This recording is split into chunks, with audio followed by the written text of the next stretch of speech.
पाठ 1 भाषा, बोली, लिपि और व्याकरण। भाषा। मनुष्य एक सामाजिक प्राणी है, उसे दूसरे लोगों के संपर्क में रहना ही पड़ता है। भाषा के बिना ना तो वह अपनी बात समाज के दूसरे लोगों को समझा सकता है और ना ही उसकी बात स्वयं समझ सकता है। भाषा विचारों व भावों के आदान प्रदान का साधन है। अतः हम कह सकते हैं कि भाषा वह साधन है जिसके द्वारा हम अपने विचार बोलकर या लिखकर प्रकट करते हैं तथा दूसरों के विचार सुनकर या पढ़कर समझ लेते हैं। अपनी बात को कहने तथा दूसरों की बात को समझने के ढंग के आधार पर भाषा के निम्नलिखित 2 रूप होते हैं, मौखिक व लिखित। आइए अब इन्हें विस्तार में जानें। मौखिक भाषा। बेटा तुम क्या लोगे? मम्मी मुझे पिज्जा, कोल्ड ड्रिंक और आइसक्रीम चाहिए। हमने देखा कि माँ ने बोलकर अपना विचार प्रकट किया और पुत्र ने सुनकर अपना निर्णय दिया। इसका मतलब यह हुआ कि मनुष्य दूसरों का विचार या भाव सुनकर समझ लेता है तथा अपना विचार या भाव बोलकर प्रकट करता है। इसे ही मौखिक भाषा अथवा भाषा का मौखिक रूप कहा जा सकता है। भाषा का मौखिक रूप अस्थायी होता है क्योंकि बोलकर प्रकट किए गए विचार बोलने के बाद नहीं रहते, अर्थात इन्हें सुरक्षित नहीं रखा जा सकता। लिखित भाषा। रामू, मैंने पूजा के सामान की सूची बना दी है, बाजार जाकर सामान ले आओ। पढ़कर देखना कुछ छूट तो नहीं गया? मैडम जी, आपने इसमें दिया तो लिखा ही नहीं। आपने देखा कि मालकिन ने सामानों के नाम लिखे तथा रामू को पढ़कर छूटे हुए सामान को बताने के लिए कहा। बच्चों, इस प्रकार हमने देखा कि मालकिन अपने मन के भाव विचार लिखकर नौकर को बता रही है और नौकर पढ़कर उन्हें समझ रहा है। इसे लिखित भाषा या भाषा का लिखित रूप कहते हैं। भाषा का लिखित रूप स्थायी होता है क्योंकि इसके द्वारा विचारों को सदियों तक सुरक्षित रखा जा सकता है। भाषा के लिखित रूप के कारण ही हमारा प्राचीन साहित्य सुरक्षित है।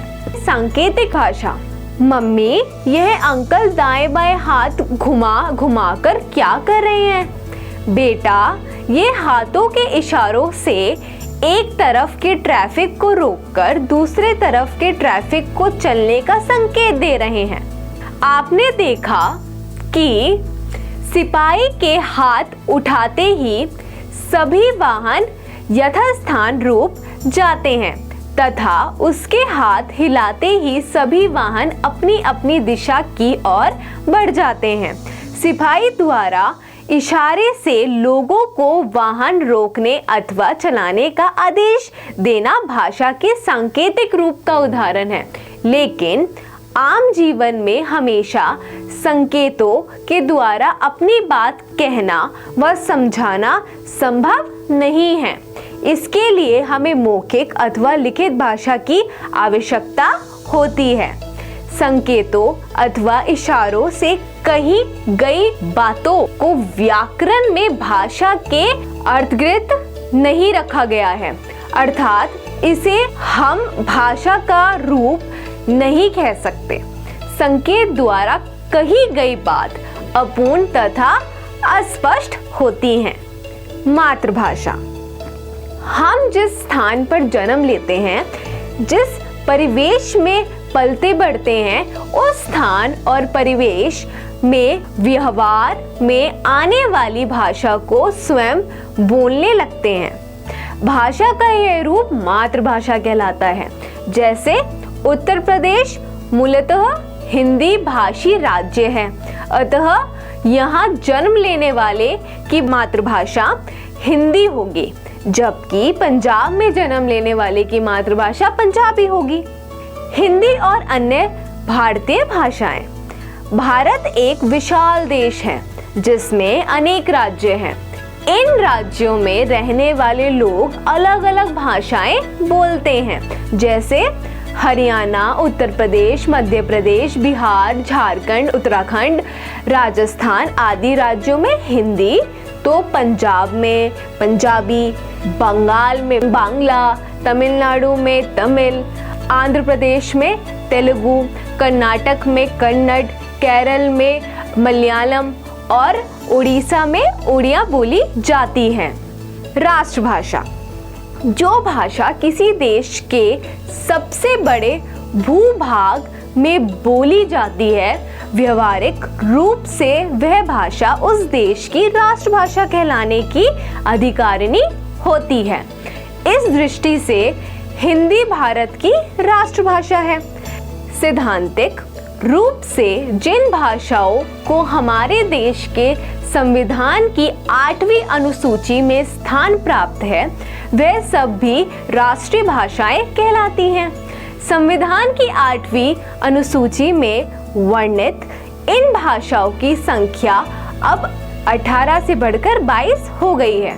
इन भाषाओं के नाम नीचे दिए जा रहे हैं: असमिया, उड़िया, उर्दू, कन्नड़, कश्मीरी, कोंकणी, गुजराती, डोगरी, तमिल, तेलुगु, नेपाली, पंजाबी, बांग्ला, बोडो, मणिपुरी, मराठी, मलयालम, मैथिली, संथाली, संस्कृत, सिंधी, हिंदी। राजभाषा, हमारे देश में केंद्र सरकार और विभिन्न राज्यों में राज्य सरकारों के शासन, प्रशासन आदि के कार्य करने के लिए जो भाषा प्रयोग में लाई जाती है, वह राजभाषा कहलाती है। इस भाषा का स्वरूप बोलचाल की तथा साहित्य की भाषा से भिन्न होता है। भारत एक संघ है, अतः भारत की संविधान सभा ने 14 सितंबर 1949 को हिंदी भाषा को भारत संघ की राजभाषा के रूप में स्वीकार दिया। इसलिए प्रतिवर्ष 14 सितंबर को हिंदी दिवस मनाया जाता है। विभिन्न राज्यों की राज्य सरकारों द्वारा अपने राज्यों की भाषा में सरकारी कामकाज किया जाता है, जैसे बंगाल में बांग्ला भाषा में, महाराष्ट्र में मराठी में, तमिलनाडु में तमिल में। इस प्रकार ये भाषाएं संविधित राज्य की राजभाषा कहलाती हैं। बोली, किसी क्षेत्र विशेष में प्रयोग किया जाने वाला भाषा का स्थानीय रूप बोली कहलाता है। किसी भाषा अथवा उपभाषा के क्षेत्र में कई बोलियां हो सकती हैं। बोली का स्वरूप साहित्यिक भाषा से बहुत अलग होता है और प्रयोग क्षेत्र उपभाषा से भी अधिक सीमित होता है, जैसे गढ़वाली और छत्तीसगढ़ी बोलियां। इसका प्रयोग दूसरे राज्यों या क्षेत्रों के अन्य भाषा भाषी लोगों के साथ विचारों के आदान प्रदान में ना होकर उसी क्षेत्र के लोगों के साथ होता है। भाषा और बोली में अंतर, भाषा का क्षेत्र व्यापक है जबकि बोली का क्षेत्र सीमित होता है। भाषा में साहित्य का सृजन तथा ज्ञान का संग्रह होता है, जबकि बोली का क्षेत्र तथा किंवदंतियों तथा लोकोक्तियों तक सीमित रहता है। लिपि, जब मानव समाज प्रारंभिक अवस्था में था तो वह अपनी बात बोलकर ही अपना काम चला लेता था। समय के साथ जैसे जैसे मानव सभ्यता का विकास हुआ और उसके परिचय दूर दूर तक फैलते गए, तब उन तक अपनी बात पहुंचाने के लिए लिखित माध्यम ढूंढा गया। फिर मौखिक ध्वनियों को लिखित रूप दिया जाने लगा। यही लिखित रूप लिपि कहलाया।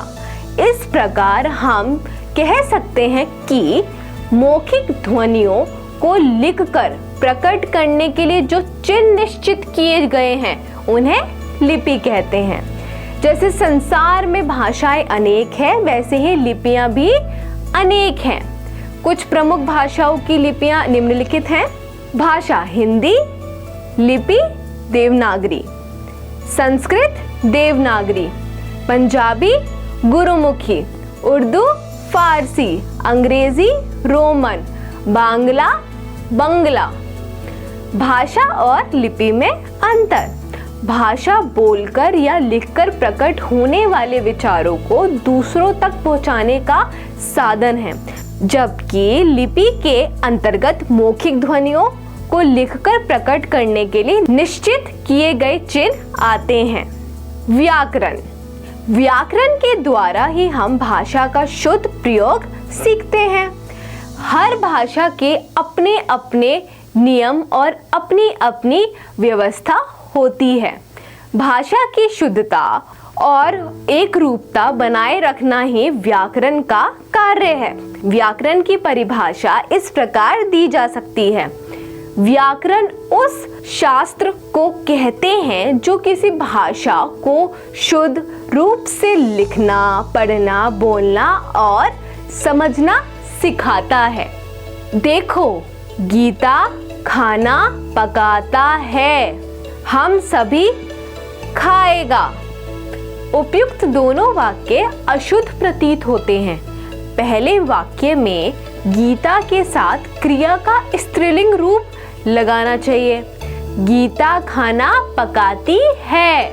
दूसरे वाक्य में हम के साथ क्रिया का बहुवचन रूप लगाना चाहिए, हम सभी खाएंगे। व्याकरण के नियम ही हमें इन अशुद्धियों का ज्ञान कराते हैं।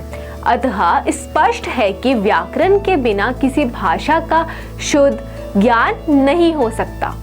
सामान्य रूप से व्याकरण के 3 अंग माने जाते हैं: वर्ण विचार, वाक्य विचार, शुद्ध विचार।